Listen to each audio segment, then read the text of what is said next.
قلت اخدكم معايا النهارده في وندر ووركس في اورلاندو فلوريدا، ناخد جوله فيها. هو اول ما تخشوا بتلاقي المبنى مقلوب كده من بره، وبرده في ديكور زي ما انتم شايفين كده من جوه، بيبقى كل حاجه فيه مقلوبه ومعكوسه. بس بقول لكم ايه، المكان ده يا جماعه تحفه جدا، مش بس لاطفالكم، ليكوا انتوا كمان، لان بجد كل لعبه جوه بتخليك اكسايتد جدا ان انت تجربها.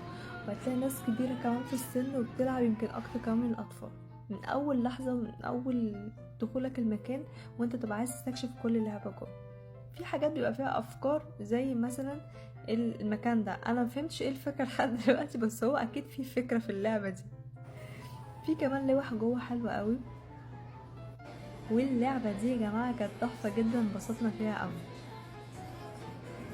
الفكرة يا جماعة ان في اماكن بتروح مع اطفالك مثلا فيها بتحس ان انت ان لماذا انا هنا، يعني انت بتمل فيها، ولكن المكان ده بجد بيخليك تبقى عايز تنبسط تلعب اكتر من كمان من الطفل بتاعك. واللعبة دي كمان كانت جامدة جدا. والمكان ده يا جماعة كمان بيديكوا زي كوبونات كده، بتديكوا خصومات على المطعم الموجود والكافي، وبيبقى فيه كارت كمان تقدر تستخدمه تلعب بيه ألعاب فيديو جيم. في كمان يا جماعة في اكتيفيتيز كتير جدا جدا، انا يمكن مقدرش اصور كل حاجة لان فعلا هيبقى الفيديو اطول من كده، ولكن بجد اللي هيروح هينبسط قوي قوي قوي هناك.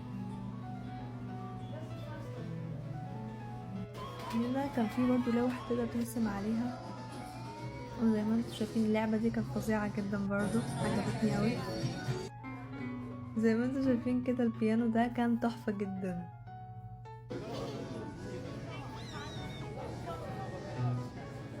فكرة برضو الرملة دي عجبتني قوي، كانت بصراحة لذيذة، اول مرة اشوف الفكرة دي. زي ما انتم شايفين روبي منطلق على البيانو، كانت برضو دي فكرتها برضو حلوة قوي، ان تقعد ترسم بضوء الموبايل.